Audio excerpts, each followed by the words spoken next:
출애굽기 23장 1절로부터 9절입니다. 공평, 정의 이것을 얘기하는 거예요. 여기 보면 공평과 정의. 하나님은 공의롭고 정의로우신 분이에요. 그래서 하나님의 공의와 정의가 넘치는 사회가 하나님이 보시기에 좋았더라 하는 사회가 되는 거지요. 1절 너는 거짓된 풍설을 퍼뜨리지 말며 악인과 연합하여 위증하는 증인이 되지 말며 다수를 따라 악을 행하지 말며 송사의 다수를 따라 부당한 증언을 하지 말며. 참 우리가 실제 삶에서 굉장히 어려운 거예요. 이렇게 행하지 아니하기를. 기본적으로 아담과 하와가 타락하게 된 것은 사탄이 거짓말로 유혹을 했기 때문에요. 내가 하나님과 같이 되어 눈이 밝아질 것이다. 이게 거짓말이잖아요. 그래서 사탄, 어둠에 속한 세력들, 이 귀신의 세력들, 이것에 그러니까 하나님께 속하지 않은 자들의 기본적인 본성은 뭐냐면 거짓이에요. 거짓. 그러니까 우리가 타락한 이후로 우리의 죄악된 본성, 본래부터 가지고 있는 본성 중에 이 거짓말을 하는 본성이 있어요. 그러니까 진리를 외면하고 자신의 이익을 위해서 나 중심적으로 나의 유익을 위해서는 거짓말도 이렇게 한다는 말이에요. 근데 거짓된 풍설을 퍼뜨린다는 건 뭐죠? 진실이 아니라 거짓을 만들어내는 거예요. 오늘날 인터넷상에서 가짜 뉴스를 양산해서 이렇게 퍼뜨리고 또 그 다음에 진짜인지 가짜인지 상관없이 무조건 자기 마음에 드는 것을 그냥 퍼뜨리는 사람들. 그러니까 진위가 상관이 없는 거예요. 목적을 위해서 수단과 방법을 정당화시키는 거죠. 그리고 그런 게 상관이 없는 거예요. 거짓된 풍설. 그 다음에 자기의 목적을 달성하기 위해서 악인과 한편이 되는 거예요. 그래서 거짓 증언하잖아요. 오늘날 재판에서도 거짓 증언이 얼마나 많아요. 그래서 거짓 증언을 하지 아니하겠다고 선서를 함에도 불구하고 거짓 증언을 하고, 그 다음에 거짓 증언하는 자가 많기 때문에 거짓 증언하는 자들은 법에 따라서 또 처벌을 받도록 돼 있어요. 그래도 보면 거짓 증언을 많이 한단 말이에요. 그 다음에 2절 같은 경우에 다수를 따라 악을 행하지 말며.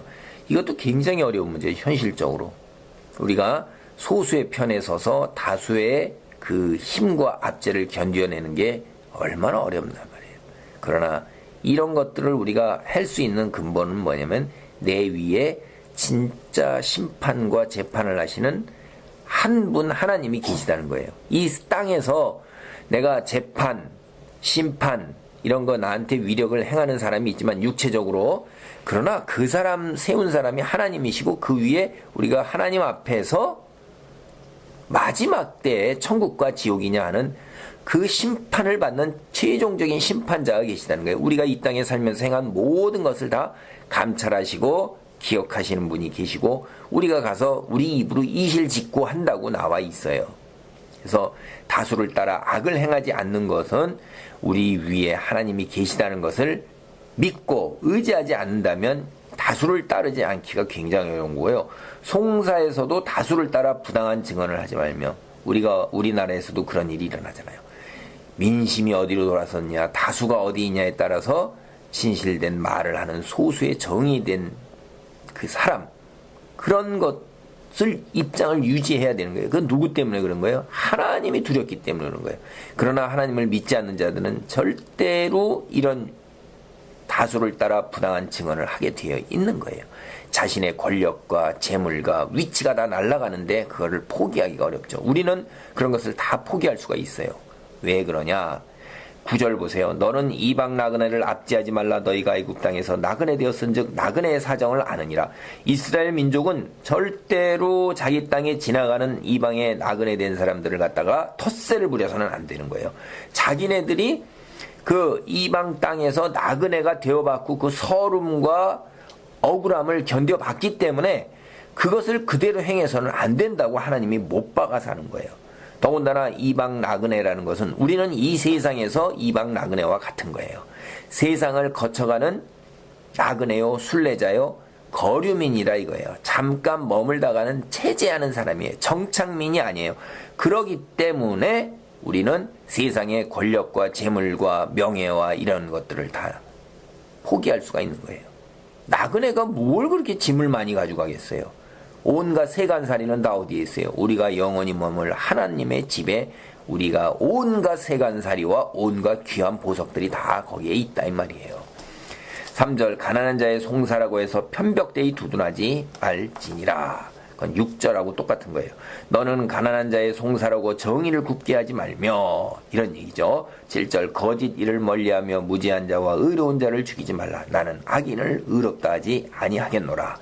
8절 너는 뇌물을 받지 말라. 뇌물은 밝은 자의 눈을 어둡게 하고 의로운 자의 말을 굽게 하느니라. 그러니까 우리가 송사가 있었을 때, 재판을 할 때 가난한 사람의 편을 들어서도 안 되고, 또 나에게 이익이 되는 사람의 편을 들어서도 안 된다는 거예요. 편벽되지 말라는 거예요. 왜요? 위에 하나님이 계시다 이 말이에요. 그래서 거짓을 멀리하고 무지한 자, 의로운 자는 그 무지와 의로움을 인정을 해야 해요. 그러지 않을 경우에 하나님께서 내게 그대로 갚아주십니다. 무서운 거예요. 그리고 뇌물을 받지 말라는 거예요. 뇌물은 밝은 자의 눈을 어둡게 하는 거예요. 뇌물을 받으면 그쪽으로 쏠리게 되어 있어요. 인간의 악한 본성이 그럴 수밖에 없는 거예요. 그렇지 않으면 뇌물을 왜 주겠어요? 뇌물이라는 게 뭐예요? 내 편을 들어달라는 거예요. 근데 그것이 바르거나 정당하지 않기 때문에 뇌물을 주는 거잖아요. 그러니까 뇌물을 받았다는 얘기는 내가 바르고 정당하지 않지만은 내 편을 들어주겠다. 그 대가로 내가 이걸 받는다는 거예요. 그럴 경우에 어떻게 되세요? 죽는 거예요. 우리는 하나님 앞에. 그 다음에 4절 5절 보면 내가 만일 내 원수의 기리는 소나 나귀를 보거든 반드시 그 사람에게로 돌릴지며 내가 만일 너를 미워하는 자의 나귀가 짐을 싣고 엎드러짐을 보거든 그것을 버려두지 말고 그것을 도와 그 짐을 부릴지니라. 이것도 세상 우리가 살면서 받아들이기 어려운 거죠. 원수의 기리는 소나 나귀를 보면 내가 못 본 채하고 그냥 가면 되는 거예요. 나하고 상관이 없는 거예요. 그 다음에 미워하는 자 나귀가 짐을 싣고 엎드려졌어요. 나 못 본 채하고 그냥 가만히 있으면 되는 거예요. 아무도 나를 욕할 사람 없어요. 그런데 하나님께서는 뭐라고 그러세요? 그렇게 하지 말라는 거예요. 그건 뭐예요? 하나님의 성품이 사랑이세요. 모든 사람을 공평하게 공정하게 악인이라 할지라도 하나님께서는 뭐예요? 태양빛을 주세요. 공기도 주세요. 숨 쉴 공기도 주세요. 바람도 주세요. 먹을 것도 다 주십니다. 악인이라고 해서 하나님께서 그 사람에게 태양빛을 빼앗아가고 그 사람은 추위로, 그 사람은 지진으로, 그 사람은 뭐예요? 태풍으로 멸하시는 게 아니라 이 말이에요. 하나님께서는 늘 자비롭고 은혜로우시며 노하기를 더디하시고 인자하시고 참고 기다리시는 거예요. 우리도 하나님의 성품을 닮아서 나를 미워하는 사람이라 할지라도 소나 나귀는 그 원수에게 속한 것 뿐일지 소나 나귀 자체가 원수는 아니잖아요. 그러니까 그 소나 나귀를 불쌍히 여기고 또 그 다음에 원수의 재산까지도 우리가 사랑으로 이렇게 귀하게 여겨라 하는 거예요. 그리고 나귀가 짐을 싣고 엎드려지면 얼마나 힘들겠어요. 그 나귀를 애처롭게 보라는 거예요. 이건 나귀뿐만 아니라 그 사람에게 속한 종이나 가축이나 가족이나 다 마찬가지예요. 그 사람 자체도 미워하지 말고 그 사람 그런 것들을 도와서 사랑으로 함께 다가가라 하는 거예요. 굉장히 어려운 말이죠. 사실은 하나님이 이렇게 하시는 말씀은 우리 인간의 능력으로는 감당하기 어려운 거예요. 그래서 어떻게 해야 돼요? 기도할 수밖에 없어요. 하나님께 능력 달라고 기도하고 하나님 장중 안에 붙들면서 성령 충만함으로 하나님 말씀을 순종하고 의지하고 갈 수가 있어요. 그렇지 않고 우리의 악한 본성 이걸 따라가서는 이런 것에 10분의 1은커녕 이런 거 근처도 못 갑니다. 그래서 참 어려운 거예요.